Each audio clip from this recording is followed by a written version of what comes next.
America's cities in decline. Crime continues to ravage cities across the country. And in the most recent of heinous attacks were two New York City police officers. They were both shot while responding to a domestic dispute in Harlem.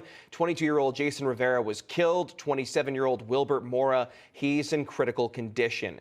These crimes continue to happen on what now feels like a daily basis. So what is it going to take to get lawmakers to wake up and make our streets safer? And joining us now, who better to discuss this, is New York City Councilwoman Vernikov, one of the newest members of the New York City Council. Thanks for being here tonight. But this is what President Biden had to say regarding the matter, tweeting out, quote, "Jill and I are saddened to hear two NYPD officers were shot last night, one fatally. We're keeping them and their families in our prayers. Officers put on the badge and head into harm's way every day. We're grateful to them and their families for their extraordinary sacrifice." Now, the NYPD today, they tweeted out a photo of the officer who was killed and also stated, quote, "Tonight we mourn the loss of a hero officer, a son, husband, and friend. Only 22 years old, police officer Jason Rivera was murdered in the line of duty. We vow to never forget Jason, and his fellow finest vow to honor his tremendous legacy of service and the ultimate sacrifice." Now, there are some really troubling stats, Councilwoman, from New York City's police department. We know that murders are up, felony assaults, they're up 9.1%, robberies up 4.5%, rapes are up 2%, murders up 1.5%.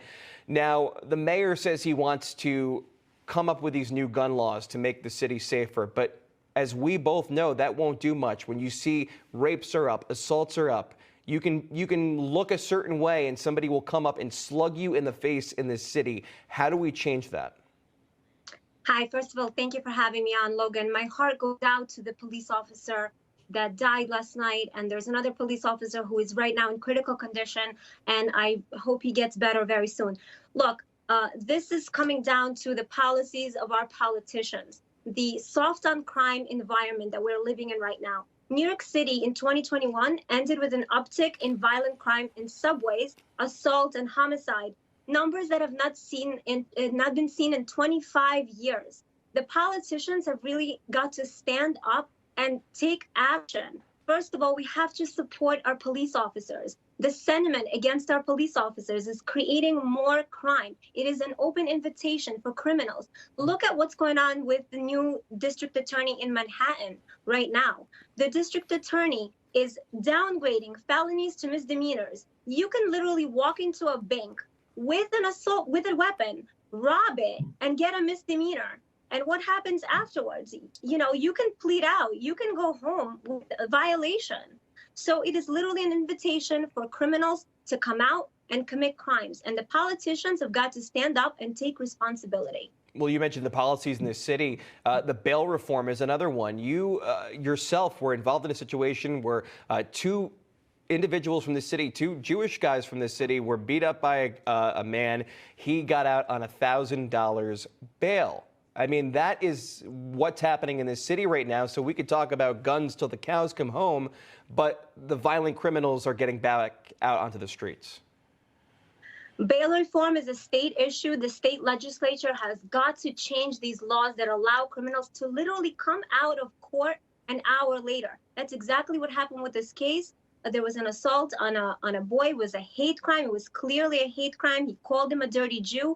He went in. We sat at the hearing, and an hour later, he paid $1,000 to get out. And who knows if he's committing other crimes? The state legislature has got to change these laws, and the district attorneys of New York City have got to take responsibility and stop letting violent criminals back onto the street.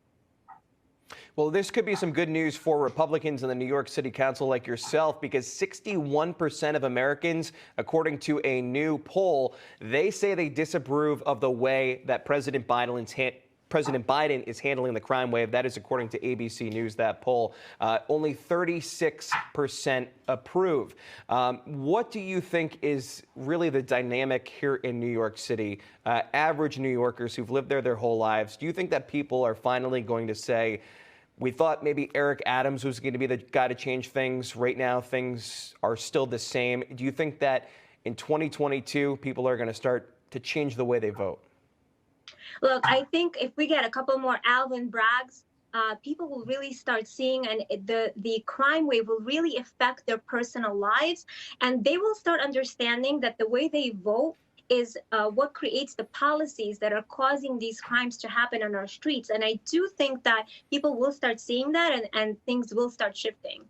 Now, according to the LAPD, so across the country, violent crime there is spiking. Homicides in Los Angeles rose 52% last year from 2019. Shootings were up 59%. So this is not just going on in your city of New York.